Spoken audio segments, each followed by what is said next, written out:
Imagine getting slapped with a 30-year sentence for a crime you didn't commit and becoming the punching bag of the nastiest prison in the country. What the bullies didn't realize is that they were actually creating a monster who went into solitary confinement as a weak kid and walked out as a ruthless beast, turning chopsticks into lethal weapons to taking down mafia bosses with his bare hands. Skull up, because Tojo's revenge is about to be absolute chaos. The story takes us to Naraira Prison in Sector 4, inside a mess hall full of inmates. We then see our protagonist, Tojo, picking up his tray with what looks like a decent meal. He sits alone at a table and stares at the food with a serious and somewhat empty expression on his face. But suddenly, a pair of chopsticks appears out of nowhere and steals a piece of food from his tray. Tojo looks to the side with a visibly annoyed look at the attitude of the guy who provoked him. Then one of the bullies glares at him and aggressively asks what he's looking at. The other big, tattooed guy just smiles with disdain and challenges the young man to do something. The staring contest continues, and the brute seems to be waiting for a reaction from our character.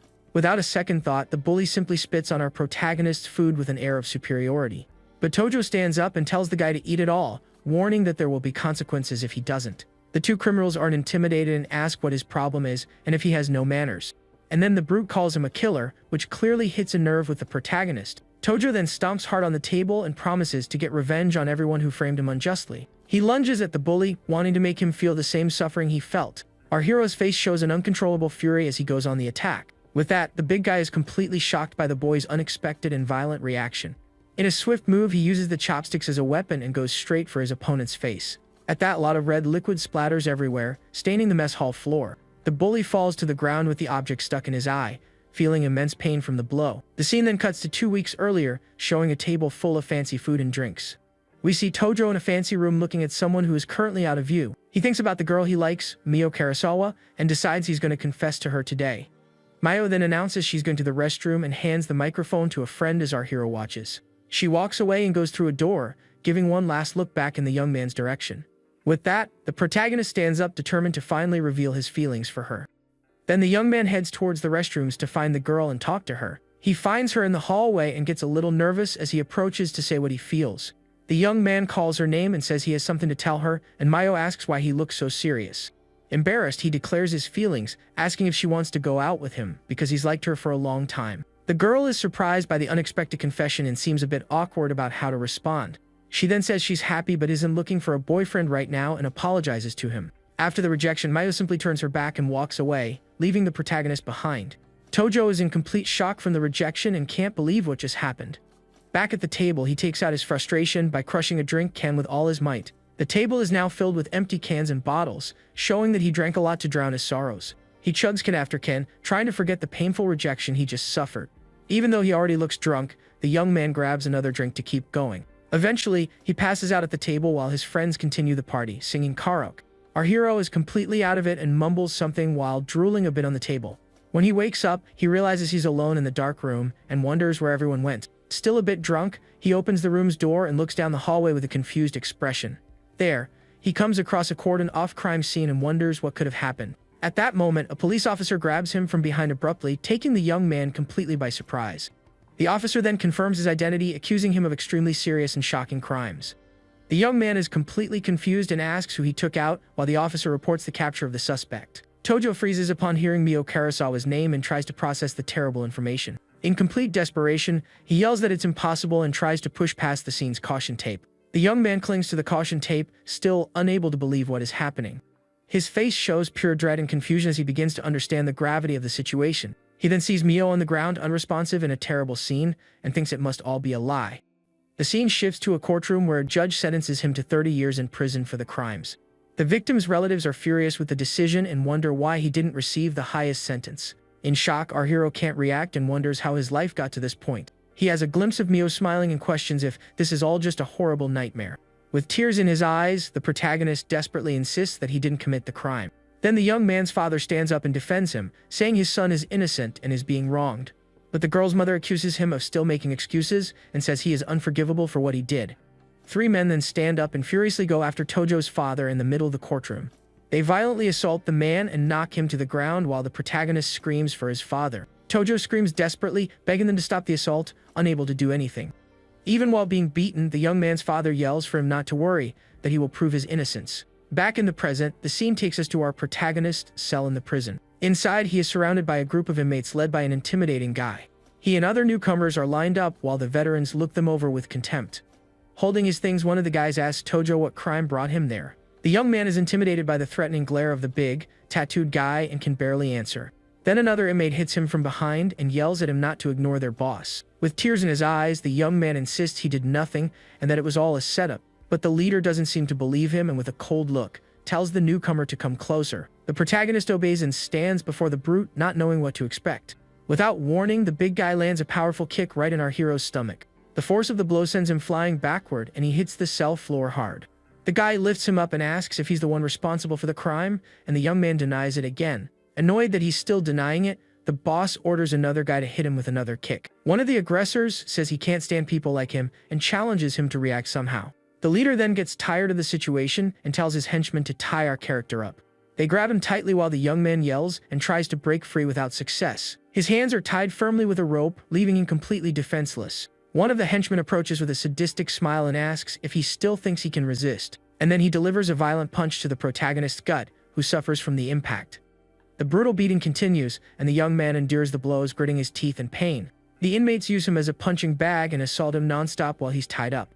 After the beating, he is left hanging there, all bruised and covered in his own red liquid. The cell boss then grabs his hair and glares at him while he can barely stay conscious. He threatens him, telling him not to say anything to the guards or things will get much worse.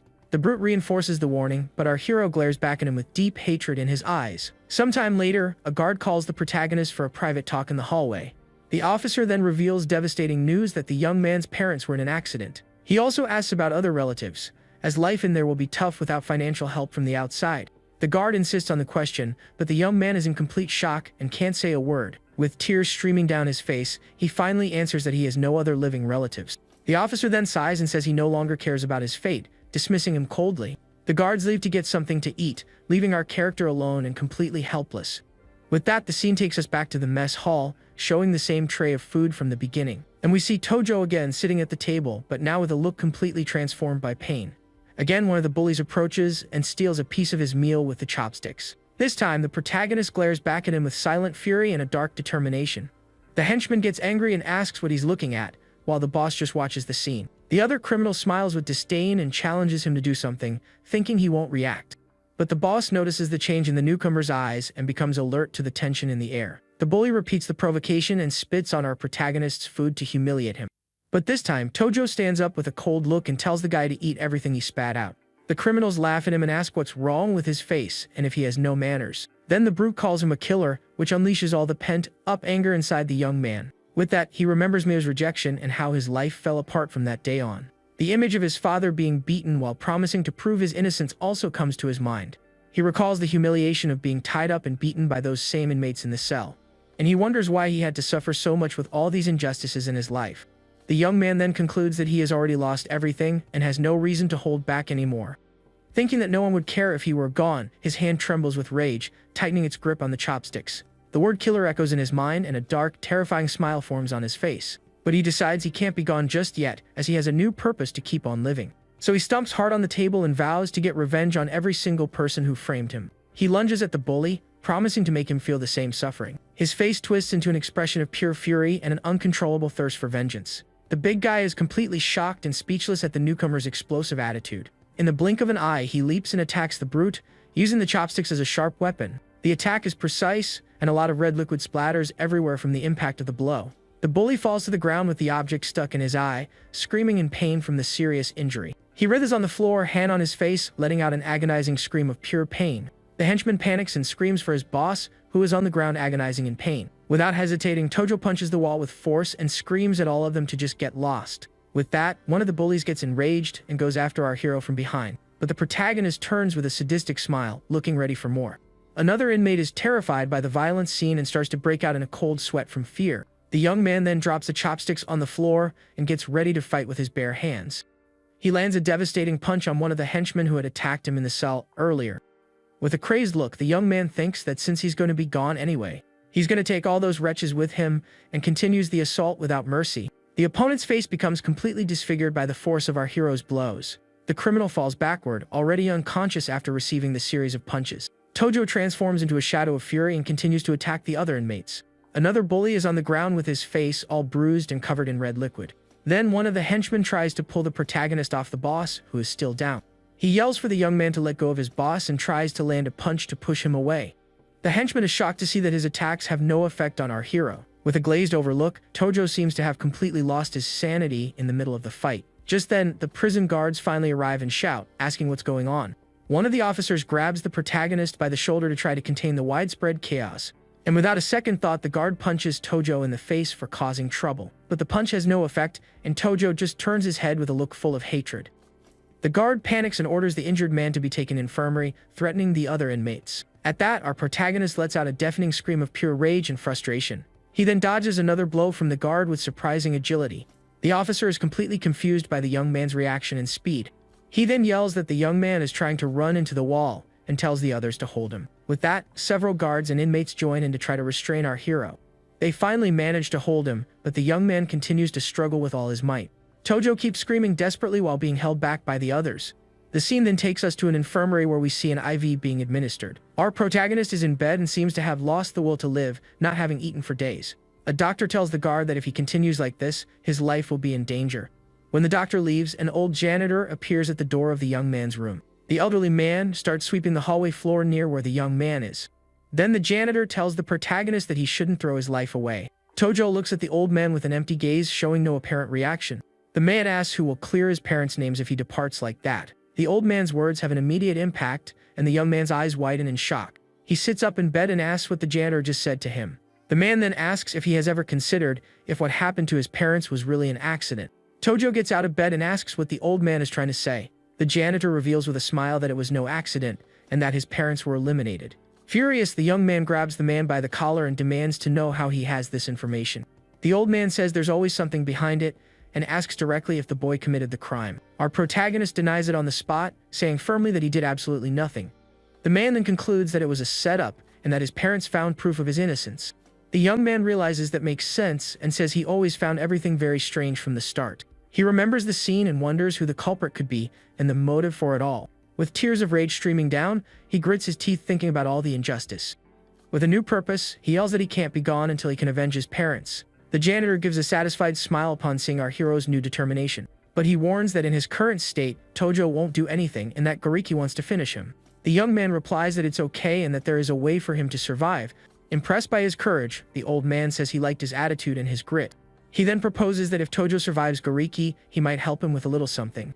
With a mischievous look, the man reveals that his intention is to escape from that prison. After the shocking proposal, the old inmate turns to leave the room. Before leaving, he points to a book and tells the young man to read it when he has free time.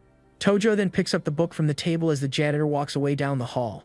He looks at the cover and sees that the book is about human anatomy and its weak points. The protagonist then asks who he is, and the old man replies that his name is Tsuchiya. He tells the young man to just call him old-timer, and then turns and leaves the room. Just then, a guard suddenly enters the infirmary room with a furious expression on his face. The officer yells at our hero, asking what he's doing reading a book so calmly. He complains that life there has become a nightmare because of the trouble the boy caused earlier. The guard then tells him to get up and says he's going to solitary for a month to cool off. He throws him hard into the cell and says that if he wants to be gone so badly, he can do it in there alone. Tojo is left in the complete darkness of solitary confinement with only the light from a small window. Holding the book, he thinks that he no longer has any desire to give in to the darkness. With a determined and hate-filled look, he vows to himself that he will have his revenge. The scene moves forward 15 days, and we see a hand putting a key in the cell door's lock. The same guard opens the door and shouts that it's time, telling him to come out if he's still alive. But upon looking inside, the officer is completely shocked and speechless at what he sees. From the darkness of the cell emerges the silhouette of Tojo, now with an incredibly muscular physique. His body is totally defined and ripped, showing the result of his intense training.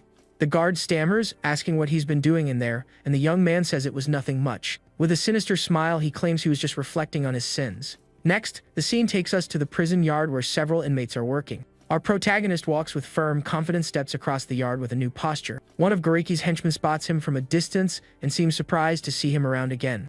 The henchman shouts to the other inmates, announcing with a malicious smile that Tojo has appeared in the yard. With that, several criminals armed with iron bars surround our hero, ready to attack. But the protagonist doesn't seem the least bit intimidated and cracks a sinister and confident smile. Then the gang leader, Goriki, appears and says he got out of the hospital early just for him. He points to the scar on his face and swears he'll make the young man pay 100 times over. The brute then gives the order for his henchmen to get our protagonist with everything they've got. The inmates charge as a group towards the young man, trying to take him down with their numerical advantage. Our hero braces for combat with a serious and focused expression on his face. With incredible speed, he dodges the blows and hits the criminals with precise elbow strikes. Goriki is shocked by the scene and yells at his henchmen, threatening them if they don't defeat him. Tojo grits his teeth with anger and continues to fight with impressive ferocity. He lets out a powerful war cry as he prepares to face the rest of the gang. The young man stomps hard on the ground and charges at the other bullies surrounding him. Like a blur, he moves between the enemies and takes down several of them with swift and brutal blows. Furious with what he sees, the gang leader decides to join the fight and goes after our hero. But the protagonist intercepts Goriki's punch and uses it to grab several iron rebars. With a look full of hatred, he yells for the brute to go away once and for all. He then lifts the big guy up and throws him with all his might onto the iron rebars. Goriki lets out a scream of excruciating pain as he's hit by the iron rebars on the ground. From the roof, the other gang members watch the scene in shock and shout for their boss. From the top of the building, our hero throws Goriki with all his force down into the prison yard. He then jumps from the roof and lands on top of the brute to finish the job once and for all. Lying on the ground, he thinks about those who tormented him and those who framed him. With a look full of hatred, he vows to himself that he will crush them all. But before he can do anything, guards and other inmates rush to intervene in the fight. One of the officers shouts for Tojo to stop what he's doing before it's too late. He warns him that if he takes the brute's life, he will certainly receive the highest sentence. Upon hearing this, the young man stops and realizes he can't be gone without getting his revenge first. He grits his teeth in frustration and holds back from delivering the final blow to his enemy. With a cry of rage, the protagonist stands up while the other inmates watch him with fear. After this incident, his sentence is increased by another 20 years, and his reputation in the prison changes. In the infirmary, he recovers from his injuries and continues his studies with the anatomy book. The guard informs him that Goriki has been transferred and will be in a wheelchair forever. The officer asks if his wounds have healed, and the young man says he's going back to his cell. Tojo realizes that now no one wants to get involved with a crazy guy who isn't afraid of his own end. He then gets out of bed and walks down the hallway with a new aura of danger. In the hallway, he meets the old janitor again, who looks at him with a smile. Our protagonist says he survived and calls in the old-timer's promise to help him escape. The man laughs and says he will help, but he needs the young man to create an opportunity for them. Our hero then asks what he needs to do for the escape plan to work. The old inmate cracks a mischievous smile, revealing a plan for our hero. He then whispers in Tojo's ear and says he needs to cause a major disturbance in the prison. The protagonist asks what comes next and questions if he can really trust the old-timer. Tsuchiya explains that the sewer grate in the kitchen has been loose for a long time. He says that if the young man causes a commotion, they can use the chance to escape through the sewer. The man also tells the boy to go check for himself if he doesn't believe his words. But our hero says he doesn't need to, and that he'll do anything to get out of that place. Determined, he assures the old-timer that he can leave everything to him. Sometime later, the young man is taken by a guard back to his old cell. Upon arriving there, Goriki's former henchmen are completely surprised and scared. The guard locks the cell, and our hero faces the other inmates with an intimidating look. With a sinister smile, he challenges anyone who wants to avenge Goriki to take a step forward. But the bullies panic and say it was all a misunderstanding and that they hated their old boss. They then start to suck up to the young man, saying that he is their new boss now. Everyone agrees and starts chanting the protagonist's name as the new leader of the cell. With that, Tojo takes full control of the cell with a look of pure domination. The scene then shifts to the mess hall where we see our hero eating his meal. One of the inmates takes a piece of meat from his own tray and offers it to the new boss. Smiling, the henchman places the food on Tojo's tray as a sign of respect. Then other criminals join in and start offering their best portions of food. But the young man feels awkward and says he can't eat that much food at once. At another table, some inmates comment that Goriki got beaten by that newcomer and will be bedridden forever. A bearded brute complains that the new leader hasn't come to pay his respects to him yet. One of his henchmen tries to calm him down and says he'll talk to the young man to bring him to their side. The lackey also claims that with the newcomer's help, the entire block will belong to his boss, Yumi-san. Just then, we see a hand slamming hard on the wooden table to get someone's attention. One of the big boss's henchmen approaches Tojo and asks if he's the guy they're looking for. The man introduces himself and questions why he hasn't gone to greet the boss, Yumi-san, yet. Our protagonist stares at him coldly and asks if he has a problem with that. One of the young man's new followers whispers fearfully, warning him that Yumi-san is a dangerous guy. Tojo then looks to the other side of the mess hall and sees the so-called big boss staring at him from afar. From a distance, one of Yumi-san's men tells the other to teach the newcomer a lesson in manners. With that, the henchman slams the table and yells that there are rules in that place that must be followed. But our hero wastes no time and lands a solid punch right in the face of the bully who provoked him. A lot of red liquid splatters everywhere as the protagonist stares at him coldly. The boss Yumi-san and his other henchmen are completely shocked by the young man's attitude. Tojo's new followers are also left with their jaws dropped by the unexpected scene of violence. The man flies back from the impact of the punch and desperately yells for his boss's help. Furious at the scene, the brute stands up and slams the table, calling our hero a wretch. The scene shows the henchman on the ground while Tojo faces the big boss with a challenging look. Yumi-san's followers are shocked by the scene and ask if this is for real. With that, the bearded big boss's face contorts with an expression of pure fury and hatred. The brute's other henchmen fall silent, and one of them even covers his mouth in astonishment. Lying on the ground, the man who was hit yells furiously that he's going to finish our protagonist. But Tojo simply turns and faces the enormous Yumi-san without showing a hint of fear. The brute then says that in his entire life, he's never seen someone as arrogant as the newcomer. The young man replies that now he's seen one right in front of him. Just then, a guard appears shouting and tells everyone to get back to their meals immediately. The big boss grumbles angrily and warns that our hero will greatly regret having challenged him. He turns to leave and sets up a score to settle for the next day's break time. The assaulted henchman is left on the floor and cries desperately, calling for his boss who abandoned him. Then one of Tojo's new allies warns him that tomorrow they will come at them with everything they have, but the protagonist calls them cowards and says they just need to deal with everyone at once. The other inmates are scared and don't know how to react to their new leader's confidence. One of our hero's followers then kneels on the ground with new determination. He apologizes to the boss for being scared and bows as a sign of loyalty. He then stands up and shouts that the next day, they will fight with all their strength. All the other inmates get fired up and raise their fists while Tojo remains calm and serious. During the night, our protagonist gets up and takes the blanket from a sleeping cellmate. With his hands, he begins to twist the fabric tightly, turning it into a kind of rope. That night, our protagonist finishes twisting a blanket, turning it into a makeshift weapon. The next day during break time, we see the prison yard with inmates doing their activities. Two guards watch everything closely to ensure no trouble breaks out. Just then, one of the inmates approaches and offers some good quality cigarettes to one of the officers. The two guards accomplice in accepting the offer and walk away to have a smoke. Yumi-san and his henchmen notice the movement and see the guards being conveniently distracted. Meanwhile, our hero's gang is sitting on a roof, waiting for the right moment to act.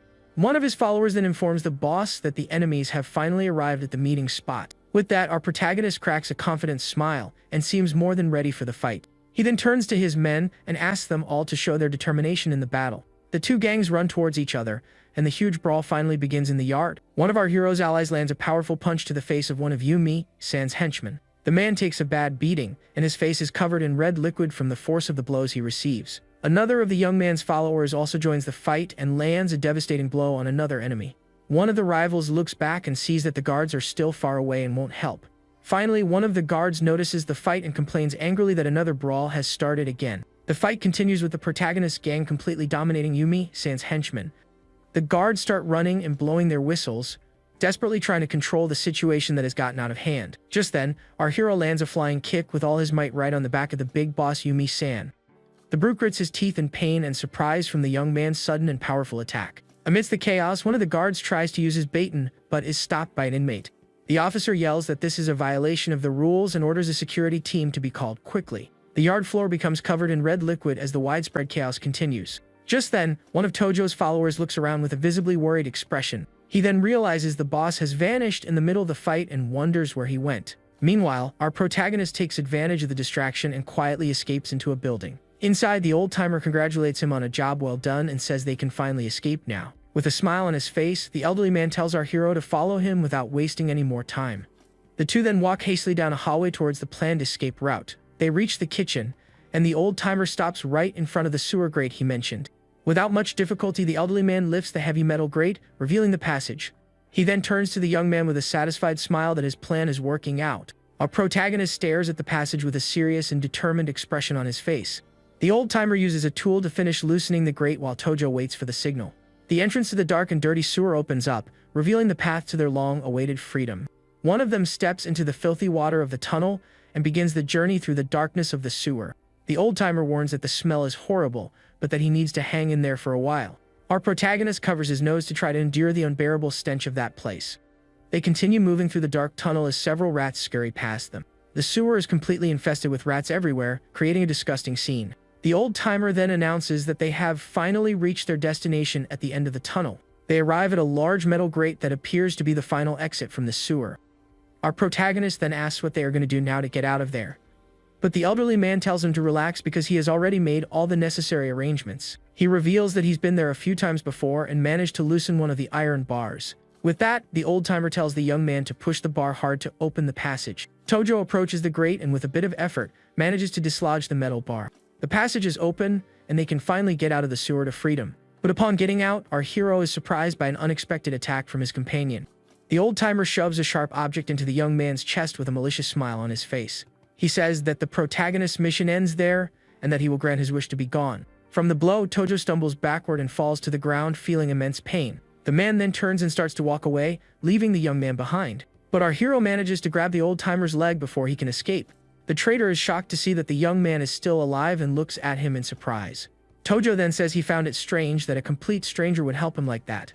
He reveals that as a precaution, he had several things on his body to protect himself. With that, he shows that the object only pierced the book he had hidden in his clothes. The old-timer praises the young man's cleverness while Tojo says he won't trust anyone anymore. But the elderly man reminds him that he was the one who taught him to fight and challenges him to face him. Without wasting time, Tojo lunges at the traitor and attacks him with a powerful punch. The old-timer holds the blade firmly and seems ready for a serious fight.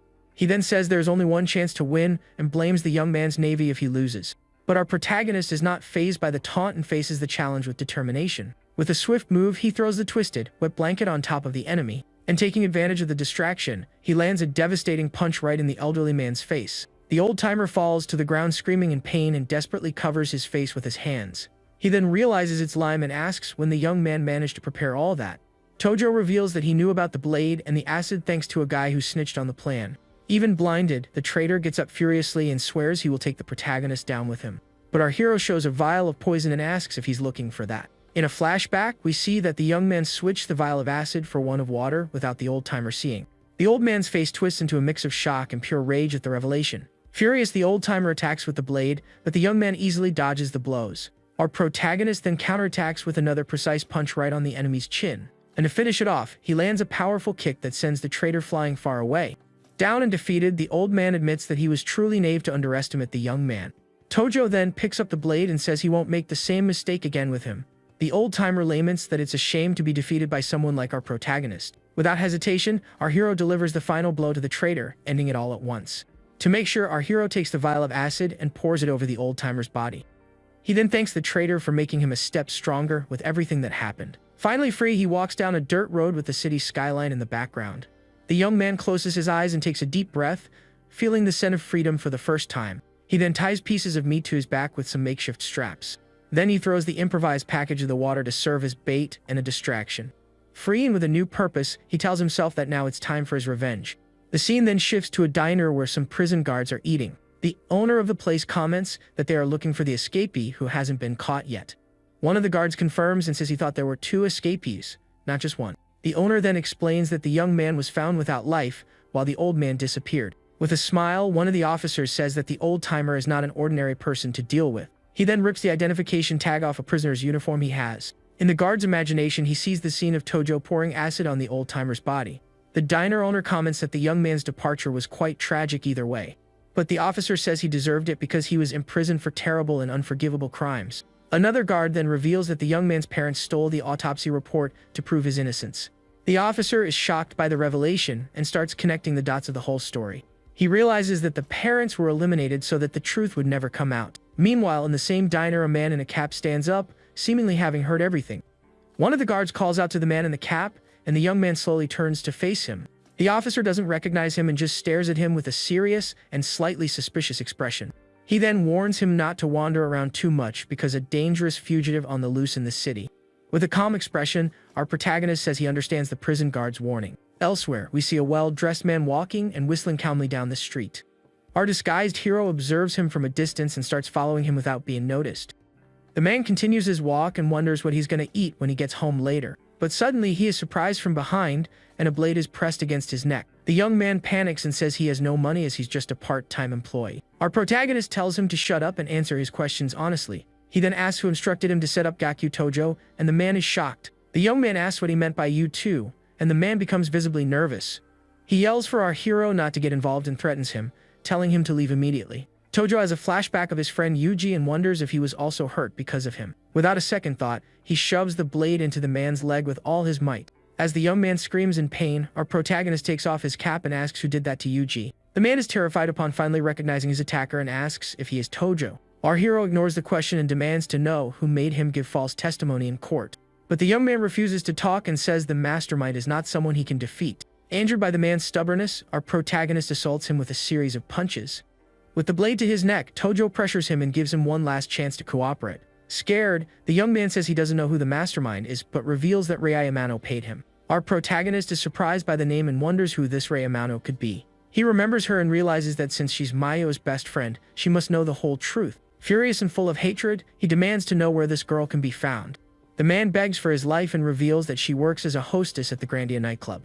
The young man says he has told him everything and pleads to be spared as he was threatened to do it. He continues to beg for his life and promises to cooperate if our hero lets him go. But our protagonist doesn't listen and gags the man so he can't scream. With a cold look, he tells the young man not to worry because he's not going to finish him now. Then our hero simply kicks him hard into a nearby well. From above, he warns that if anything happens to him, the man will stay there to starve. After the warning, he turns and walks away, leaving the young man trapped in the darkness of the well. At the bottom of the well, the man is completely terrified of his cruel and uncertain fate. Our protagonist then leaves the place and continues his journey in search of his revenge. He then hides and observes from afar a man covered in bandages sitting near a campfire. The man laments that someone has passed and says he didn't even get to take revenge on who did it. With a determined look, our hero recognizes the man as his old friend Yuji. In a flashback, we see that Yuji was a tough guy who always stood up for the weaker ones. He then comforts the young Tojo and promises that no one will ever mess with him again. Yuji then punches the ground in anger and swears he will find the truth to prove his friend's innocence. After yelling, he ends up passing out from exhaustion right there near the lit campfire. Our hero thinks that he can't involve his friend anymore and vows to settle this debt alone. With that, he goes to the Grandia nightclub to finally find this Rei Amano. There, he sees a brute leaving with a girl who seems to be Amano. The young woman says goodbye to the man and thanks him for the night, promising a next time. Then she looks at her watch and tells herself that it's time for her to go. So our protagonist starts following her carefully through the dark city streets. He then pulls out a blade and prepares to approach her to get the answers he needs. But her bag makes a noise, and he is surprised, thinking he's been discovered. The girl answers her phone and says she's already left work and is heading to the usual spot. Our hero continues to follow her closely to find out where this meeting place is. She then enters a place called Net Paradise, and the young man watches everything from afar. He thinks the place belongs to a criminal named Haruto Kagami, and that she is meeting with him. The protagonist crushes a can and realizes that this Kagami will arrive soon and that this is his only chance. He then enters the place, and the girl mistakes him for someone else and complains about the delay. But when she turns around, she gets scared and asks who he is and how he got in. Calmly, our hero holds up a soda can and says he just came to deliver a drink. The girl reaches out her hand to take the can without suspecting a thing. But in a swift move, he seizes the chance and grabs her wrist with all his strength. With that, he immobilizes her and presses the blade to her neck, warning her not to make a sound. With a cold look, the protagonist then asks if she can recognize him. She is completely shocked and stammers Tojo's name, wondering how he's alive. He then questions why she framed him, but the girl denies it and asks if he really thinks it was her. She explains that the setup cost a lot of money and that if she had that kind of cash, she wouldn't be there. Our hero then seriously asks who the real mastermind behind it all was. Amano warns him that it's better he doesn't know, because the guy is untouchable and tells him to run away. But the protagonist presses the blade harder, making a small cut on her neck. With a crazed look, he gives her one last chance to talk before something worse happens. Scared, she finally reveals that the mastermind was Koki Yoshida, leaving our hero surprised. The image of a white-haired man comes to his mind, and he wonders why it would be him. The girl then points inside the place and reveals that the person he's looking for is waiting. Amano says she's told him everything she knows and begs him to stop digging deeper and just leave. But the young man says his parents are gone, and now he has a reason to keep living. He then lets her go and calmly says they can have a drink sometime. The girl turns and seems to agree with the proposal while writing something on a piece of paper. But our hero says that only revenge is left for him and tells her to choose if she's with him or against him. She then hands him the paper and promises to explain everything later, asking him to leave quickly. Tojo takes the paper and sees that what looks like a phone number is written on it. He agrees to call the next day but warns that he will have no mercy if she tries to trick him. Just then, the so-called Koki Yoshida appears in the hallway with his henchmen and walks towards our hero. The group approaches, and the protagonist faces the man in the pink suit with a serious and focused look. A drop of sweat runs down his face as he prepares for the inevitable encounter. The two then stand face to face in the middle of the hallway in a moment of pure tension. Yoshida stares at him for a moment and thinks he's seen that face somewhere before. He then asks what happened to the young man's neck, and he makes up some excuse. Later, lying in his bed, our protagonist recalls the events of that fateful night. In a flashback, he remembers seeing Yoshida talking and drinking with Mayo at the karaoke bar. He also recalls seeing Amano and Mayo singing together while he watched everything from afar. The scene of himself passed out drunk at the table also comes to his mind clearly. Then he remembers seeing Yoshida and Mayo leaving hand in hand while he was drunk. With tears in his eyes, he wonders why that wretch took everything from him like that. With his fist clenched in hatred, the young man screams Yoshida's name with all the strength in his lungs. The next day, we see our hero using a payphone to make an important call. He then arranges a meeting with Amano at the park near the river for that same evening. On the other end of the line, the girl agrees to the meeting and seems to understand the situation. Elsewhere, we see Amano singing with a man on a couch to keep up appearances. That night, the girl arrives at the meeting spot and waits for our protagonist alone. Our hero then appears behind her with a serious and determined expression on his face. Without beating around the bush, he gets straight to the point and asks exactly how his parents passed. The girl then reveals that his parents got the original autopsy report and were planning a new trial. But Yoshida got scared of the truth leaking and staged an accident to eliminate both of them at once. The image of his lifeless parents comes to the protagonist's mind, filling him with pain and hatred. With tears in her eyes, the young woman turns to the young man and apologizes for everything that happened to him. Furious, he shoves her and yells that apologizing now means absolutely nothing to him. She says she doesn't expect forgiveness, but wants to tell the whole truth as a form of repentance. He then grabs her and asks what was in the report and how Mio really passed away. Amano reveals that the report showed fluids from 3 different men, but none of them were his.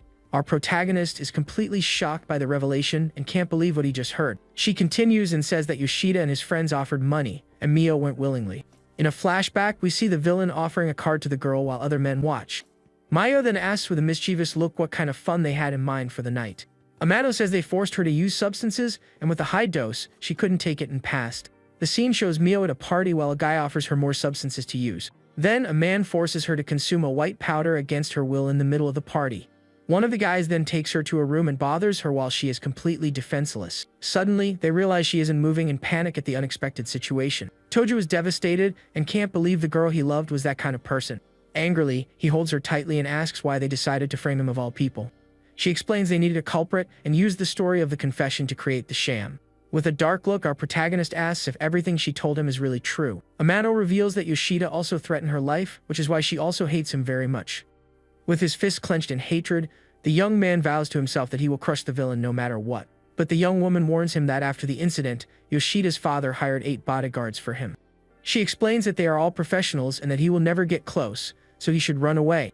The girl still tries to convince him, saying she's sure his parents would want him to live. Our hero says he will let her live for telling the truth but warns her not to interfere. He then asks her to come with him, and the two walk together across the park's footbridge. The young man explains that as a precaution, he can't let her go until everything is finally resolved. He then asks her to hand over her cell phone, and the young woman obeys without questioning his order. But suddenly, the protagonist attacks her from behind with a precise blow to her neck. He then throws her into the well, and she says she deserves it but begs him not to pass away like that. With a cold look, the young man warns that if he is gone, she can starve in there with the other guy. At the bottom of the well, Amano looks at the other prisoner and thinks that this is her deserved punishment. The scene then takes us to a nightclub where we see Yoshida having fun with a girl in his arms. Hidden in the crowd, our hero observes the villain from afar with a look of pure vengeance. He sees Yoshida on stage surrounded by security guards and realizes it will be difficult to get close to him. Just then, the villain's companion approaches and invites him to go to the restroom together. Yoshida smiles at the proposal and comments that she is very bold for suggesting that in front of everyone. He tells his security to wait and walks away with the young woman as our hero watches everything. Our protagonist realizes this is his only chance and that it's worth risking everything now. But when he tries to follow, one of the security guards stops him and tells him to halt immediately. The young man then stares at him coldly and asks if he can't even go to the restroom in peace. The guard continues to stare at him with a suspicious look, trying to assess the situation. After a moment of tension, the security guard finally gives in and tells him to go ahead. Already in the restroom, our hero hears some suspicious noises coming from inside one of the stalls. He approaches the door and knocks to get the attention of whoever is in there. From inside, the villain yells at him not to disturb them, and our hero prepares to attack. With a powerful kick, he breaks the door from the bottom and hits Yoshida squarely with the impact. The girl who was with the villain is on the floor, completely frightened by the sudden intrusion. Furious, Yoshida gets up and yells, asking who the heck he is and if he wants to be gone. Without wasting time, our protagonist lunges with a blade in hand towards his enemy. The villain's companion screams in terror as Tojo manages to cut his neck. Yoshida holds his neck in pain and shouts, asking what the young man is doing there. Our hero then lands a devastating punch right in his opponent's face with all his might. He then grabs the villain and presses the blade firmly against his throat. Completely terrified, Yoshida finally recognizes his attacker and whispers Tojo's name. Just then, the guards arrive, and the villain yells for them to get our protagonist as quickly as possible. But to escape, the young man kicks the toilet with all his force, shattering it to pieces. He then uses the broken toilet as a support and jumps over the stall wall to flee. The young man manages to jump over the stall, and the security guards are shocked by his agility. Without hesitation, he throws himself against the bathroom window and breaks it on impact to escape. Annoyed by the escape, the villain offers $2 million to whoever can capture our hero. With the money on the line, the security guards don't think twice and jump through the window after the fugitive. With the henchman on his tail, the protagonist runs desperately through the dark city streets. The brutes yell for him to stop, but the young man keeps running without looking back. After a while, the henchmen lose sight of him and wonder where he could have gone. But our hero was hiding the whole time in a pile of trash bags nearby. He thinks that was too close, but now his identity has been revealed, and he's out of time. But with the blade in hand, he believes there is still a chance to get his revenge. The scene then takes us to the front of a luxury hotel where a black car is parked. Inside, Yoshida asks his men if they are sure the attacker was really Tojo. With a furious look, the villain tells them to get him no matter what because he wants to finish him personally. Meanwhile, the scene takes us back to the well where the two prisoners are trapped. Inside, Amano and the other young man are weak and complain that they are dying of thirst. But suddenly, a rope is thrown into the well, taking them both by surprise. They look up and see that it's our protagonist who has come back for them. Surprised by his return, the girl then asks if he managed to finish Yoshida. With a frustrated look, our hero just replies that he ended up messing everything up in the end. Just then, the other young man crawls on the ground and desperately begs for some water. With that, our hero throws a bag with some water bottles and food down to them in the well. The man grabs one of the bottles and desperately drinks the water to quench his thirst. Our protagonist watches them from above, but suddenly something unexpected happens. Amano's cell phone starts to ring, and to his surprise, the name Koki Yoshida appears on the screen. He then makes a shushing gesture to the two prisoners and tells them not to make a sound. On the other end of the line, the villain yells furiously, asking where the heck the girl has been. Without saying a word, our hero answers the call and waits for his enemy's reaction. Yoshida then realizes that Amano is with Tojo, and the young man confirms the suspicion without hesitation. The villain asks where they are, but the protagonist warns him that their next meeting will be his end. But Yoshida reveals that his friend Yuji is with him and invites him to come and get him. Furious, our hero yells that this is between them and tells the villain to release his friend immediately. The enemy then asks if the young man will come quietly if he decides to free his friend. Tojo makes a counteroffer and offers to trade the two prisoners for Yuji's freedom. But the villain laughs and says he doesn't care one bit about the lives of those two. Our protagonist falls silent for a moment, realizing his bargain didn't work. He then bluffs and says that a copy of the report survived and can prove the villain's guilt. But Yoshida doesn't believe him and says if that were true, he would have reported it a long time ago. Annoyed with the conversation, the villain loses his patience and asks what he really wants.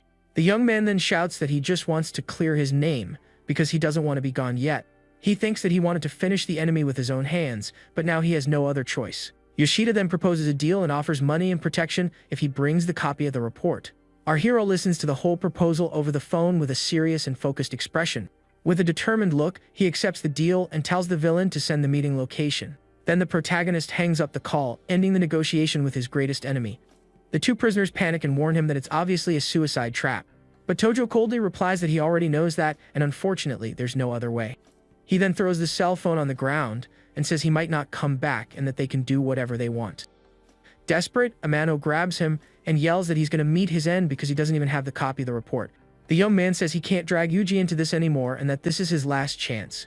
Sometime later, we see our hero in a clothing store picking out a new look for the confrontation. With his new clothes, he walks down the street while a cook complains that his knife is missing. For his plan, the protagonist stops by a store and buys 2 bottles of a strong drink. The scene then takes us to an abandoned and ruined building where he makes his preparations. Inside, he lights a fire and sits on the floor with the drinks and the knives he took. With great concentration, the young man begins to wrap his hands, preparing for the final battle. He then pours the drink on the floor and uses the fire to create a circle of flames around him. With his hands wrapped, the young man slams them hard on the ground in a gesture of determination. He then bows in a deep reverence, showing all his respect for someone. On his knees, our protagonist bows towards the city as if saying goodbye. He then asks his parents for strength and promises that he will get his revenge and join them soon after. The next day, our hero watches the city from a rooftop as snow begins to fall. At Yoshida's mansion, the security guards are surprised to see that the wretch actually showed up. With firm steps, the protagonist walks towards the henchman without showing any fear. From a balcony, the villain watches the scene with a satisfied and confident smile on his face. He then gives the order to his henchman, ensuring the young man doesn't leave that place alive. One of the guards tries a surprise attack from behind, but our hero dodges with agility. With that, he is completely surrounded by the brutes while the villain just watches everything. The protagonist then yells angrily at his enemy and tells him to come down and face him once and for all. With a mocking smile, Yoshida invites him to come inside and talk since it's cold. The security guards open the huge gates of the mansion so our hero can finally enter. But he demands that they release Yuji first, or he will leave that place immediately. The villain then makes a gesture with his hand and seems to agree with our protagonist's demand. Then Yuji is thrown out and assaulted by the henchman in front of his friend. The young man supports his friend, and the villain proudly says he is a man who always keeps his promises. One of the guards questions the decision and asks if they won't lose their advantage over Tojo. But Yoshida smiles and doubts that he would run away carrying a dead weight with broken arms and legs. Yuji is shocked to see that his friend is alive, and Tojo apologizes for dragging him into this. But his friend yells at him and asks if he looks like a coward, because they are in this together. From above, the villain gets tired of the drama and yells for them to stop talking and come inside. Yuji then holds him and warns him not to go in, because the place is full of henchmen, and it will be his end. Our hero yells for Yoshida to release his friend, and promises he will enter the mansion to settle everything. But Yuji refuses to leave, and yells that he's not going anywhere because he's going to settle everything right there. Tojo then says goodbye and asks his friend to live a good life and visit his grave from time to time. With a determined look, he watches the guards take his friend away as he prepares for the fight. Alone, our hero finally enters the mansion and faces the henchmen waiting for him inside. Inside, the villain descends the stairs with an air of superiority to meet his opponent. The doors close, and the protagonist walks down a hallway filled with blades on the floor. His eyes glow with a red fury as the snow continues to fall around him outside. Two brutes armed with batons position themselves to block our hero's path.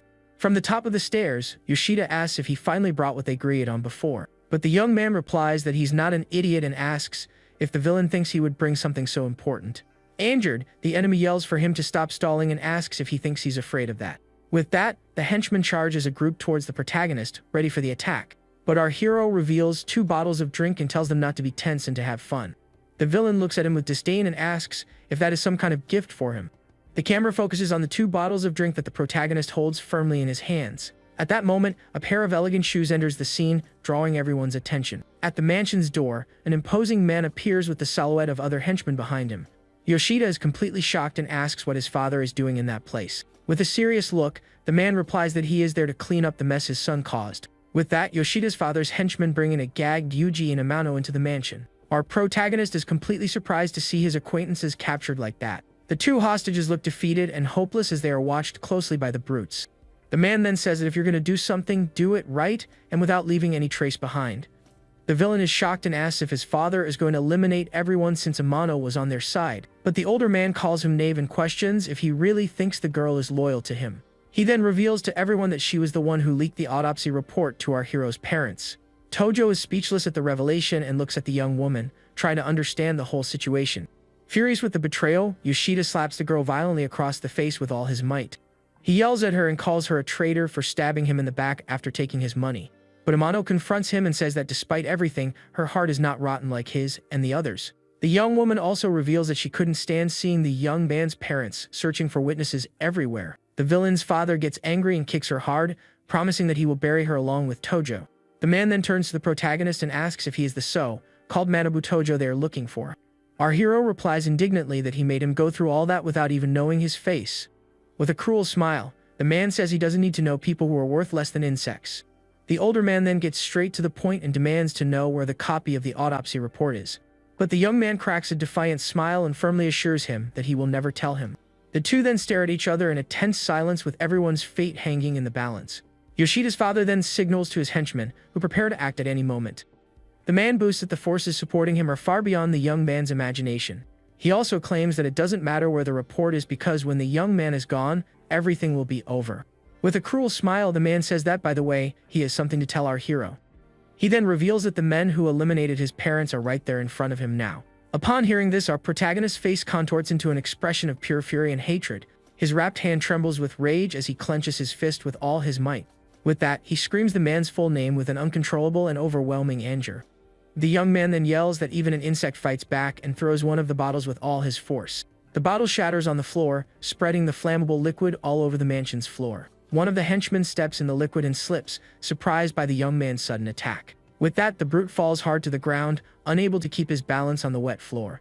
He gets soaked with the drink and glares at the protagonist with a look of pure hatred. But our hero wastes no time and lunges at another henchman with incredible speed. Yoshida's father yells that it's a flammable liquid and calls the protagonist a coward. Without hesitation, the young man uses his knife and lands a precise blow to the neck of one of the brutes. He then finishes the henchman with another swift and brutal blow, staining everything with red liquid. Yoshida panics and yells for his men to get him all at once because he's alone. But the fight continues and several henchmen are already down on the mansion floor, completely defeated. With a focused and hate-filled look, the protagonist prepares to face the rest of the enemies. He then kicks the other bottle of drink to spread more flammable liquid around the place. With that, he slides on the wet floor and takes down another henchman with a well-aimed kick. He then puts on sunglasses and picks up the knife from the floor, getting ready for more action. Yoshida calls him a show-off and yells for his men to finish him once and for all. Two brutes run towards him, but the young man manages to dodge their attacks. He then throws some kind of powder in the enemy's eyes, leaving them completely blinded. The dust spreads through the air, and the henchmen are disoriented by the surprise attack. Taking advantage of the distraction, our hero advances with his knife and attacks them without mercy. He hits one of the brutes with a precise blow while the other tries to recover. All covered in red liquid, the protagonist turns to face the rest of the enemies. One of the henchmen tries to clean his eyes, but the powder seems to have caused serious damage. Without hesitation, our hero attacks again, hitting another one of the brutes with his knife. The henchmen are now all down and having trouble seeing through the dust. The remaining brutes stay on high alert and try to defend themselves from the protagonist's attacks. Yoshida gets desperate at the scene and runs his hand through his hair, not knowing what to do. His father then tells him to get the drink quickly to help clear the dust from their eyes. The villain explains that the drink can wash away the dust, since water doesn't work in that case. He runs to the cellar, but Amano grabs his leg, trying to stop him from helping. Furious, Yoshida yells for her to let go and calls her a wretch for still getting in the way. He then kicks her hard to get rid of her and continues on his way to the cellar. Down and injured, the girl thinks that this is the least she can do to help. The remaining brutes prepare for the next attack, armed to the teeth with their blades. The mansion floor is covered with fallen henchmen, while the dust still hangs in the air. With the drink, the guards finally manage to clear the dust from their eyes and get back to the fight. The man tells them not to panic and warns them to be careful with the liquid on the floor. Now recovered, the enemies prepare to surround the protagonist again with everything they've got. One of the henchmen then jumps over the staircase to attack our hero with a surprise blow. He manages to knock the young man to the ground and pins him with a knife right at his neck. With a victorious smile, the older man gives the signal for his men to finish the job once and for all. The other brutes advance on the protagonist, who seems to be completely trapped. But suddenly Yuji gets up and with a war cry attacks one of the henchmen from behind. Even injured, he holds the guard tightly and endures the blows to protect his best friend. The henchman then tries to hit Yuji with a knife to get out of the bear hug. But our hero manages to block the blade with his wrapped hand, just in time to save him from the blow. With a swift move, he throws the guard away with impressive and brutal force. Yoshida yells furiously and laments not having finished the young man's friend off first. The protagonist then blocks another henchman's blow, using his arm as a shield. His wrapped hand seems to have absorbed the entire impact of the attack without any major issue. He continues to fight with great ferocity, even being completely outnumbered. With a powerful elbow strike, he hits the face of another enemy who attacks him from very close. Lying on the ground, Yuji challenges Yoshida and yells that he's not afraid and will finish him first. He then throws one of the fallen henchmen at the others, creating a distraction. The remaining brutes prepare for the final attack while our hero faces them. With a confident smile, the young man lights a lighter and asks if they need a light. He then throws the lighter on the ground, igniting all the flammable liquids spread around. With that, the remaining henchmen are engulfed in flames, screaming in pain and agony. Taking advantage of the chaos, our protagonist advances and kicks Yuji in the face to push him away. He then prepares to deliver the final blow to his friend, but the villain intervenes in the attack. With a powerful kick, our hero hits Yoshida's face squarely with great force. The villain falls to the ground, shocked, and wonders how everything got to this point so quickly. Our protagonist then steps on his face with force to pin him to the ground. With a cold look, he asks if his enemy has any last words to say. But Yoshida's father takes Amano hostage and threatens to finish her if he touches his son. The man presses the knife to the girl's neck, ready to carry out his threat at any moment. Our hero dares him and try while Yoshida on the ground desperately begs for forgiveness. The villain promises to clear his name and pay whatever he wants if the protagonist spares him. The older man says to end it and warns that if he touches his son, he will show no mercy. But our hero stares at him coldly and asks if he really looks afraid of being gone. Amano and Yuji yell for him not to worry and tell him to finish them all at once. Our protagonist then demands that the villain hand over all his money to him. The enemy agrees on the spot and says he also has gold bars and will go get them for him. The villain goes up the stairs and his father thinks there's a weapon in the safe and that the young man will pay dearly. With a victorious smile, the man tells our hero to take the money and get out of there at once. But our protagonist exchanges a knowing glance with Amano, who is injured on the floor and understands the plan. Just then, the older man notices the exchange of glances and strikes the girl with great force. With a swift move, the protagonist throws one of his knives towards the main enemy. The blade flies through the air and hits the elderly man's head squarely with surgical precision. And without hesitation, he advances and finishes the man with a series of brutal and merciless blows. The guy hits the mansion floor, lights out. Amano gets up struggling, looking totally relieved that the nightmare is finally over. Our MC walks over and helps her up while the dude's body is just lying there on the floor. The girl warns him there are guns in the house and they gotta watch their backs. Suddenly, Yoshida shows up packing heat, swearing he's gonna send them all to the afterlife. He comes down the stairs with a suitcase full of cash, screaming he did as part of the deal. But when he gets to the bottom, he sees his dad flat on the floor and completely freaks out. With tears in his eyes, the villain yells at our main guy, asking where their deal went. A voice calls him from behind a folding screen, daring him to come over and settle it once and for all. Without thinking twice, the enemy unloads his clip at the screen with all his rage. But he hears the voice again and spots a cell phone playing a recording near two goons. The phone keeps playing the recording just to lure the villain's attention over there. With his guard down, our MC pops up from behind and lands a slash in his arm with the knife. The villain screams in pain and drops the gun while our main guy hits him with a powerful kick. He takes him to the ground and pins him down with all his strength to finish the job. Yoshida screams, calling him a traitor and asking why he took out his dad like that. Our hero says he promised to wipe out the whole family, and he always finishes what he starts. With one final brutal move, he ends the villain with a precise stab to the head. Amano and Yuji watch in silence as the enemy's body drops lifeless to the floor. The bloody knife hits the ground, and the MC finally gets the revenge he's been dreaming of. With tears in his eyes, our main guy shouts in relief that he finally avenged his parents. Then he turns around and looks at Yuji and Amano, who are on the floor, hurt but safe from everything. The girl struggles to help her friend up, and they lean on each other to get out of there. Our hero points to the exit and tells him to go ahead because he's still got business to attend to. Alone, he finds a safe and cracks it open, revealing stacks of cash and gold bars.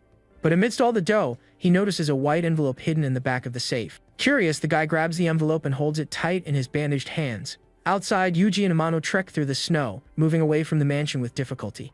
They look back with worried faces, wondering what their friend is going to do. Just then, our MC walks out the front door carrying a big black bag. He hands over the bag and says there's 40 million in gold for them to split and disappear. Amano feels guilty and says with a shaky voice that she betrayed him in the past. But the guy says she was threatened too, and it's time to let go of all the grudges. Yuji asks with a serious face if his buddy isn't going to run away with them. With a sad and tired look, our hero replies that he can't keep running anymore. But his friend refuses to leave and grabs him, saying he's sticking with him even if it's the end. The MC shows the envelope and says he has a plan and won't drag them into it. Amado is shocked and screams desperately like she realized what he's planning to do. He asks for just one night to fix everything and promises he'll come back to them alive. Yuji holds her back tight while she screams that she can't let him carry that burden alone. Yuji holds the girl and says that's enough, and now all they can do is believe in their friend.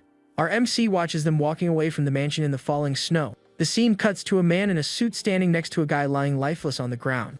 Far away, Yuji and Amano hide under a bridge to rest from their injuries. The guy looks at the girl and asks what the heck was inside that mysterious envelope. Amano answers it's probably docs proving all the corruption of the city's big shots. Confused, the young man asks why something that important would be in that house in the first place. She reveals the villain's dad was the deputy police chief, so it wasn't hard to get access to everything. The MC's friend stays leaning against the wall, trying to process all this new info. The girl explains that because he had the evidence, the big wigs protected him and let him do whatever he wanted. Furious, Yuji says if Tojo goes alone, he's gonna die, and decides he needs to go after his friend. But the girl holds him back and asks him to chill, believing the guy's plan has a chance of working. She explains that for the powerful people, the villain's dad was a nuisance they wanted to get rid of. And because of that, Tojo's only chance to survive is to join them to reach his goal. Then the scene shows a photo of a bald old man in bed with two women. We see it's our MC, now in a suit, tucking that photo into his jacket pocket. With his new look and the bag in hand, he walks up the stairs of a big temple at night. He keeps climbing and sees two guards standing at the door waiting for him. The security guys block him and ask who he is, but the young man just says he wants to see Mr. Goda. With a serious look, one of the goons says the boss is resting and tells him to come back tomorrow. But our MC insists and says firmly that it has to be today, no matter what. The guard cracks his knuckles and asks with a smirk if the kid is looking to check out early. Unfazed, our hero calmly starts unzipping the bag he's carrying. And from inside, he tosses the villain's dad's head on the floor, shocking everyone there. The guards are terrified by the scene and ask what he's planning to do with that. Tojo tells them to let their boss know that Yoshida Manjiro has been properly taken care of. The goon gets nervous with the message but agrees to wait and tell his boss what happened. 2 minutes later, a voice from inside the temple finally tells the guards to let him through. He enters and sees 3 more goons standing in the courtyard waiting for him with stone, cold faces. The MC walks up to a wooden door and opens it carefully to finally go inside. Inside, he finds a bald-tattooed man being served by a beautiful lady.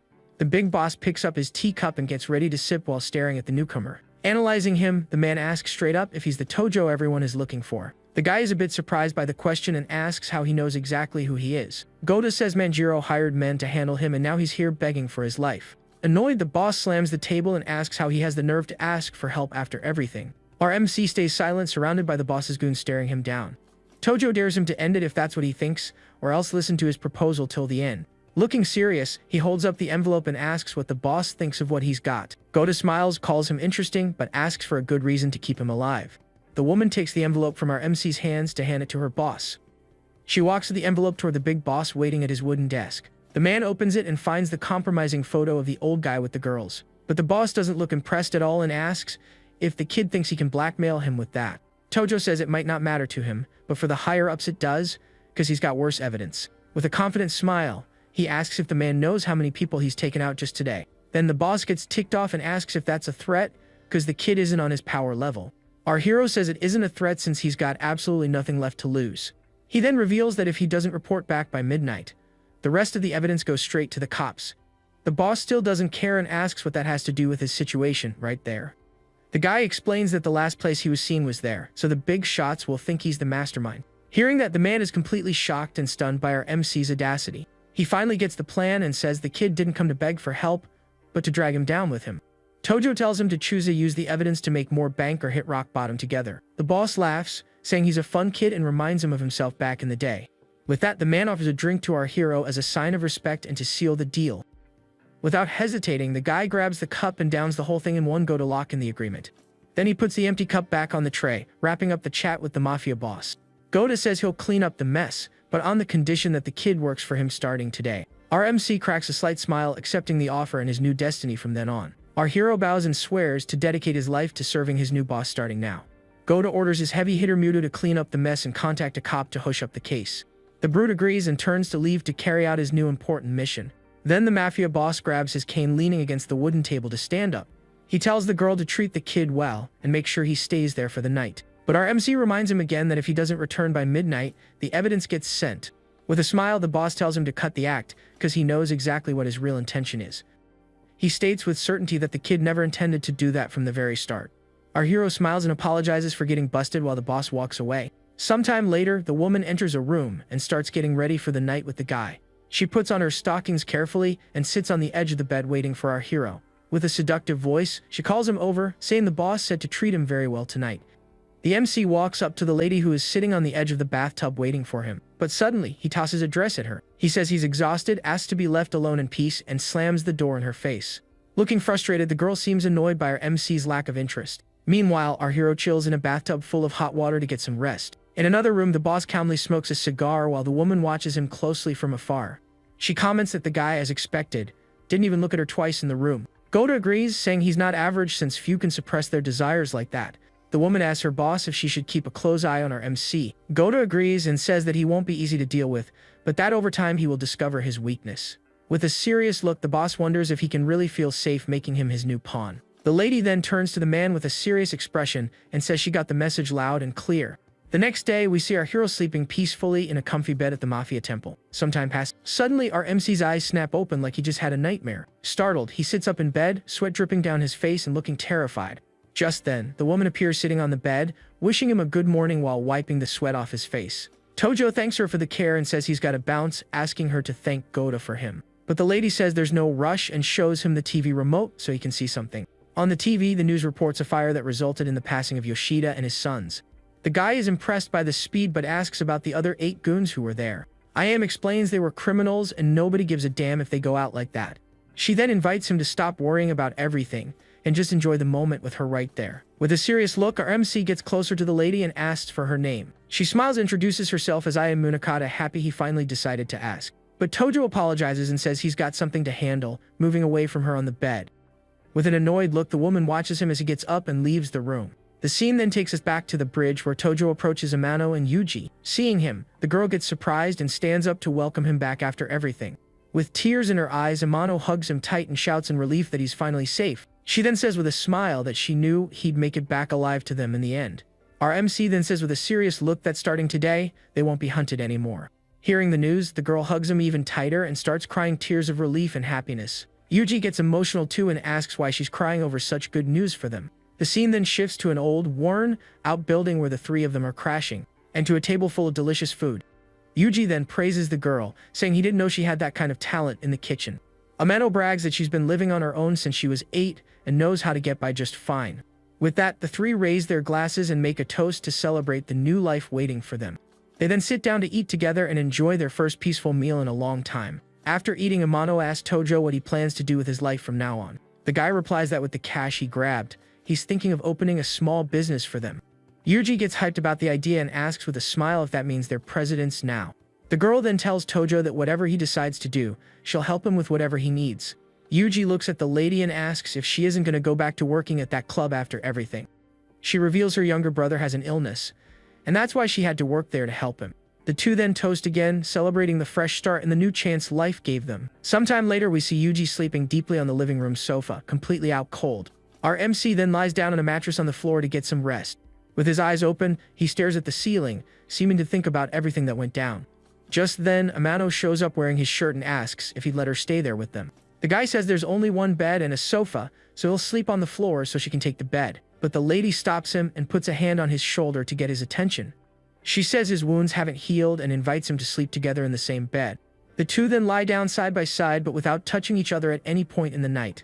Meanwhile, Yuji keeps sleeping soundly on the living room sofa, clueless about everything. Amano then reveals to the guy that she's been into him since their student days. But our hero seems to be asleep and doesn't show any reaction to the girl's confession. The next day, Yuji asks if the lady is going to live with them while a man watches them. The MC confirms, saying she's got nowhere else to go and they need to buy a new bed. The friend then comments that with the dough they grabbed, the three of them can live well for a while. But suddenly, a group of tattooed heavy hitters shows up in front of the two on the street. One of the bullies stares them down with a grin and asks if they're the ones they're looking for. Yuji gets tense and asks if they know them, but our MC stays super calm. Scared, the friend says not to get involved and tries to back away from the trouble fast. But the leader calls him out and mocks him, saying they went easy on him last time. Our hero then asks with a cold look if they were the ones who hurt his friend before. The guy screams he didn't do anything, begging them not to start a fight. The brute then threatens to beat him every time he sees him on the street and tells him to be ready. The trio of bullies stares at the two friends with contempt, ready to start a brawl right there. But the leader gets annoyed and lands a slap on Tojo's face, asking if he's got a problem. Wasting no time, our hero strikes back with a devastating punch right in the aggressor's face. With the force of the blow, the brute goes flying and hits the ground hard, completely stunned. He stays on the ground with his face all messed up and covered in red liquid from the punch he took. The other two goons run to help their boss and call him a bastard for fighting back. Our MC then opens his shirt and reveals his chest full of battle scars. The bullies go silent for a moment, surprised by our hero's attitude. Furious, the leader orders his goons to get the guy with everything and finish him off once and for all. With that, the two heavy hitters run toward our MC to attack him together. But the guy cracks a sinister smile and seems more than ready for the fight to come. The fight kicks off, and the two goons rush at our hero with everything they got. But he dodges with ease and lands a powerful punch right in one of the enemy's faces. With a furious look, he keeps punching the fallen brute without any mercy. He then turns to the other goon and gets ready for the next attack with a focused look. The last bully tries to land a punch, but our MC blocks the hit easily. He then grabs the enemy's arm tight and twists it to immobilize him completely. With a powerful knee strike, he finishes the brute, who spits red liquid from the impact. The group leader stays on the floor, shocked and frozen seeing his goons get taken down. Scared, the brute asks to talk, but our hero keeps getting closer. He then grabs the leader of the bullies by the collar, ready to keep the beatdown going. Without hesitating, the guy lands another powerful punch on the enemy's face who provoked him. But Yuji holds him back and asks him to stop, because their life finally stabilized. Tojo lets him go and warns him that he's letting him walk today, but next time will be different. The goon helps his boss up while our MC turns to leave. They threaten him saying they know his address, but the guy invites them to come by any time. Yuji explains their boss is Kuro-san, a dangerous guy who runs that whole area. Our hero then puts a hand on his friend's shoulder to try and calm him down a bit. With a smile, he suggests they fight this boss and take control of everything. The friend is shocked by the attitude and thinks Tojo has changed and is a different person now. He then worries and says they're definitely gonna bring a ton of goons to the fight. But Yuji remembers two guys he helped before and says he's gonna call them for backup. The scene then takes us to a more remote and slightly poorer part of the city. There we see a heavy hitter with a popsicle in hand and another guy smoking a cigarette by the fence. Tojo watches them from afar and comments that they don't look like much help in a fight. But the friend guarantees that even if they don't fight well, they are people of total trust. The guy smoking then asks Yuji who the opponent is that they're going to face. With a clenched fist, the guy replies with a serious look that the enemy is that Kuro-san guy. Hearing the name, the two new allies get completely shocked and super scared of the situation. Tojo says they were the ones who hurt his friend, and that he's going to settle the score with all of them. But the smoker laughs and says he isn't scared and that he's wanted to end that bastard for a long time. The heavy hitter agrees and says he was also waiting for those words to jump into action. Our MC gets impressed and says they have more guts than he imagined. He then says courage alone won't win the fight, and that for a small group to win, they need a plan. With that, the guy points to his head and says they need to use that place to their advantage. Sometime later, a white van arrives at high speed in a more remote and dark location. From inside, several of the enemy's goons come out armed with bats, ready to brawl. Then this Kuro-san guy appears and asks his men if this is the right meeting spot. One of the goons confirms and says he watched all day, and they've been there the whole time. The big boss then asks his lackey how many enemies are waiting for them inside. The blonde bully replies there are 5 and that the guy who beat him is a crazy ex-con. But the boss laughs, says he's been to prison too, and orders his men to finish them off fast. From inside the spot, our hero watches through the window as the enemy squad rolls up for the attack. His allies are in there too, and everybody looks locked and loaded for the battle about to go down. Then one of the new allies pops up on top of a bookshelf and shoots a grin at our MC. Without warning, one of the brutes kicks the door in with full force to raid the place. The enemy gang busts in and finds Tojo's crew waiting for them right in the middle of the room. Kuro-san stares down our hero and asks if he's the one who took care of his boys earlier. With a cold and serious look, the MC replies without hesitating that, yeah, he's the one responsible. The big boss smiles confidently and screams for them to come at them with everything they've got. Furious, he gives the order for his goons to grab our MC as fast as possible. The pack of brutes charges forward armed with wooden bats, ready to attack. But one of the allies dumps a bucket of powder from the top of the shelf to blind all the enemies. The powder spreads through the air, and the goons get completely disoriented by the surprise attack. The boss screams for his men to take him down, complaining that using quicklime is a dirty trick. One of the tough guys tries to climb the shelf to get him, but the ally is ready for combat. With a powerful kick, he smashes the enemy's face and sends him flying away with huge force. Smiling, the guy grabs a metal pipe, getting ready to cause more chaos with the other goons. Then, another bucket full of water is prepped to be dumped on the enemies lying on the floor. The water reacts with the lime, causing immense pain to the goons caught in the trap. The boss gets ticked off and calls our hero's group cowards for the cheap tactic. The fight rages on, and Tojo manages to snatch a bat from one of the goons in the middle of the chaos. He twists the brute's arm with all his might, making him scream in pain from the move. The blonde bully complains, saying the group's methods are dirty and totally unfair. But our MC replies that it's just the famous eye for an eye rule. Wasting no time, he charges and drops the blonde guy with a powerful and precise kick to the chest. With that, all the goons are down on the floor, and our hero is the only one left standing. Furious, the boss yells at Tojo and swears he's going to end him with his own bare hands. But the guy rips his shirt open and dares him to bring it for the final showdown once and for all. The boss calls him brave and agrees to fight him man to settle everything. He rips his shirt open too, revealing a strong chest covered in a massive tattoo. The two stare each other down in the middle of the room, bracing for their final clash. Without wasting a second, the brute charges and lands a heavy punch on our hero's face. With the force of the blow, the MC gets thrown back and hits the floor hard. But before he falls, he manages to grab the enemy's arm and pulls him down to the ground with him. They both hit the floor and start trading blows, going at it with everything they have. Our hero ends up at a disadvantage, and the boss locks him in a tight rear naked choke. The brute squeezes with all his strength, and our MC starts losing air from the hold. Yuji yells for his friends not to interfere, because this fight belongs to our hero alone. Amano thinks that if Tojo wants to run this area, he needs to win this by himself. The boss screams that he's going to send them all to hell and tightens the chokehold even more. Our MC grinds his teeth in pain and starts fading out from the lack of oxygen.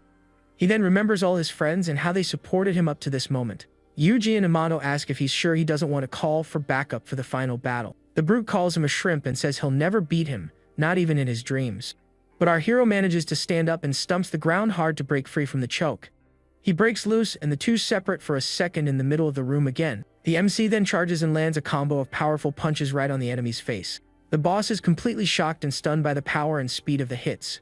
Our MC mocks him, asking if that's all the strength the boss has got. Furious at the taunt, the brute charges with a powerful punch aimed at the guy. But the MC counters and lands a solid headbutt right on his opponent's face. With a pained smile, the boss challenges him to see who breaks first in this fight. With that, they start trading brutal headbutts in the middle of the room, non-stop. Our MC grabs the enemy's head and keeps attacking him with everything he's got. The exchange of blows continues, and a lot of red liquid splashes everywhere from the impact. Both of their faces are completely messed up, but neither backs down from the fight. The defeated goons wonder if the boss passed out from that combo of hits. But our hero steps back and stares him down while the boss can barely stand straight. With a victorious look, he approaches the enemy, who drops to his knees on the floor. The MC's friends are shocked by the scene, realizing just how strong he's become. Lying on the ground, the brute orders his men not to just stand there and to attack at once. But the brute stands up and says they won't get past him no matter what.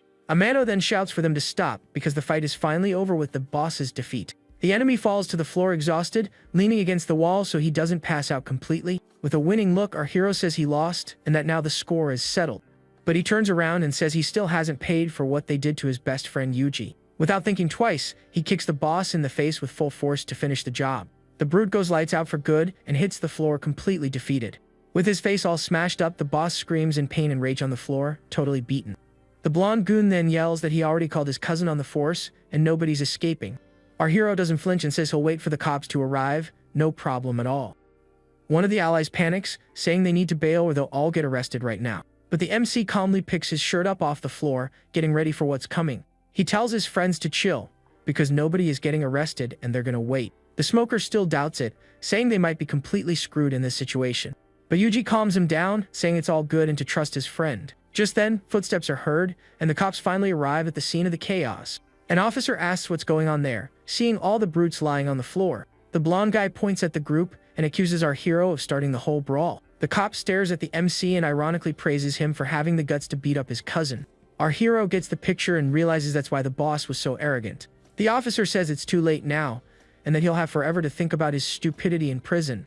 But the guy stares at him coldly and asks if he really has all that authority. With a smirk, the cop brags that in this place, he is the law and can do whatever he wants. The blonde guy asks his cousin to let him land one punch on the kid before taking him to the cell. The officer agrees with an evil smile and orders his men to arrest everyone there. Following the order, the other cops step forward with their batons ready for action. But our hero pulls out his phone and asks if he can make a quick call first. The officer laughs at him, saying there's nobody around who can go against his authority. But our hero warns him that in 5 minutes, he'll be on his knees begging for forgiveness. The blonde guy asks if he doesn't know about the connection between the cop and Chief Tanaka. The goon brags that the cop is the chief's nephew, and that above them is the powerful Manjiro. Smiling, our MC thinks to himself that they don't know he already took out this Manjiro guy. The officer tells him to make the call so they can see who ends up on their knees in the end. Our hero dials AM to ask for help from his new boss. He gets on the phone while the cop and his cousin watch him with disdain and confidence. On the other end of the line, our MC talks to IAM and asks her to pass a message. With a serious look, he thinks this is a good chance to see if Goda is actually reliable. In his office, the woman knocks on the door to enter and talk to her boss about the issue. She walks up and informs the big boss that Manabu Tojo is asking for his help right now. Goda listens to his assistant's message very carefully, but he tells her to refuse, saying the kid hasn't been useful yet and is already making demands. The woman agrees and heads toward the boss, but she reminds him that if they hang him out to dry now, it might reflect badly on his credibility.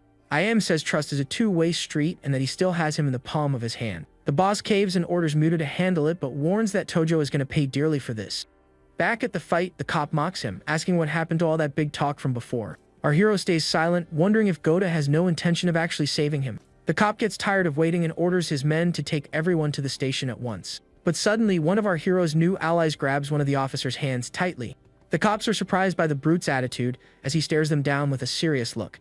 The officer threatens him, asking if he knows what happens to people who lay a hand on a cop.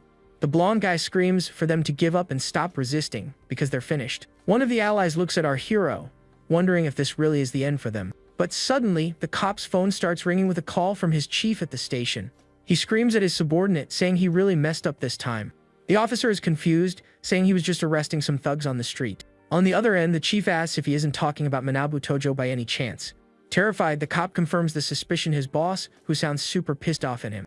With a victorious smile, our MC thinks things are getting very interesting. The officer agrees to let him go immediately and hangs up the call with his chief. The blonde guy doesn't get it and asks what's happening and why he doesn't just arrest them. Enraged, the cop screams for his cousin to shut his mouth and calls him an idiot in front of everyone. Then he smacks the blonde guy with his baton, accusing him of touching our hero. Two officers hand a baton to the MC as a way of apologizing. The blonde guy's cousin apologizes, saying it was all a misunderstanding and the other guys are the trash. But Tojo reminds him of what he said earlier and stares at him with eyes full of hate and vengeance. With a cold look, he orders the cop to kneel and apologize for what he did. Scared, the cop kneels on the floor and starts bowing, asking for forgiveness. He begs our hero to spare his life while bowing repeatedly on the ground. His men and the other bullies watch the scene in silence, completely shocked by everything. With his face all bruised, the officer continues to desperately beg for his life. But the MC tells him to take his trash and get lost, never appear in front of him again. The cop agrees to the order and gets up with a smile of relief on his face. With that, the group of cops and bullies leaves the scene, leaving our hero in peace. One of the allies congratulates him, saying that from now on, he's their new boss. The heavy hitter agrees, saying he'll follow the new boss with loyalty from here on out. With a smile, Amano praises him, saying he was impressive in battle as always. Tojo tells them to cut the flattery and that'll be worth it if they follow him. The two new allies get hyped, shouting that with him leading, they're gonna grow big. Our MC thinks for a bit and says maybe they should open a legit business. Everyone goes silent, a bit confused by the new boss's unexpected idea. He says that with Kuroki out of the picture, the whole district is free for the taking. One of the allies is shocked by the ambition and asks if he doesn't think that's a bit too much. But our hero says if they're going to do something, they go all in or don't do it at all. He turns to Amano and asks her to take the evidence to Goda and pay him a visit. The girl smiles at the order, seeming to understand her new boss's plan perfectly. Our MC turns his back and says he's going to make a deal with the city's big boss. Ayam enters the office and informs her boss that a gift from Manabu Tojo has arrived. Amano enters the room accompanied by the other woman to deliver the package to Goda. She hands the envelope to the boss, saying it was a request from Tojo for him. The man opens the envelope and finds what looks like a receipt for a bribe inside. Amano reveals the recipient is a major figure in the city and this gives him leverage. The mafia boss analyzes the document very carefully. The girl stands in front of the man, waiting for his next order or reaction. Goda smiles, looking very satisfied with the gift he received from his new subordinate. Amano says she actually has another favor to ask on behalf of our MC. The boss tells her to speak straight, and she reveals the next step of their plan. With a serious look, she says their next target is the dangerous Shuhei Yoshimura. But the boss says he isn't worth his time, and he won't get involved with that guy. The girl asks him to just cut his ties with the police, and they'll handle the rest. Goda agrees but asks what's in it for him, running his hand up the girl's leg. She says as soon as they're done, he'll have a proper reward for all his help. In a flashback, one of the allies explains that the target runs the district and owns 10 establishments. He also reveals that Kuroki is just one of his lackeys, and that he pays the police chief for protection. Our hero concludes that to get the target, they need to silence the police chief first. One of the allies nods, agreeing with the logic of our hero's plan. With a dark look, he thinks that if his money is at risk, not even Goda will shut him up. The group walks toward a huge mansion that looks like the target's house. One of the allies gets worried, saying a frontal attack is risky since he'll have a lot of guards. But our MC calms him down, saying they're there to talk, not to fight. With a smile, the ally says he gets the plan and is with the boss till the end. With that, our hero's group invades the property, hopping the front gate with agility. But as they enter, they're greeted by 2 guard dogs barking at them. The Dobermans charge at the group, ready to attack anyone who gets close.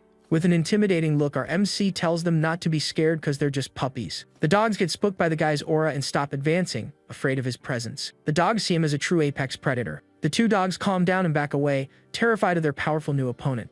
A man appears and yells for the dogs to come back to him immediately. Then Yoshimura shows up with his goons and asks if he is Manabu Tojo. Our MC nods, getting ready for whatever happens next. The man accuses him of hurting Kuroki and coming to start more trouble on his turf. But the guy says Kuroki was personal and today is strictly business between them. The boss laughs with disdain and tells him to leave because he has no business with him. With that, 2 of his goons approach the MC to kick him out violently. But one of the allies grabs him in a strong rear naked choke to protect his new boss. The other ally jumps in the fight too, grabbing the other goon by the collar tightly. The allies shout that they won't hold back and go after the other goons with everything. One of the guards takes a devastating punch right to the face with huge force and violence. The other goon gets caught off guard and grabbed by the neck with no chance to react. Tojo smashes the man's head into the ground hard, and red liquid splashes sideways. With the 2 guards down, our MC stands victorious over his defeated enemies. One of the remaining heavy hitters gets enraged by the scene and screams that they asked for this. The boss gets annoyed and threatens him, saying with one call, they're all going to prison. But the guy dares him to make the call and says calmly that they'll wait, no problem. The brute is shocked by the audacity and can't believe what he just heard from the kid. He grabs his phone and calls the police chief, asking him to send someone over. On the other end, the officer asks if it's about a guy named Manabu Tojo, and he confirms. The police chief apologizes, saying he can't touch the guy because his hands are tied. Furious, the man screams, asking why he's abandoning him after all the money he paid. But the officer simply hangs up on him, leaving him completely without support. The boss stands in silence, unable to believe he was abandoned that easily. With a victorious smile, our hero asks if they can finally go inside to talk now. Defeated, the man says he has no choice and tells them to come in, saying he'll hear what they have to say.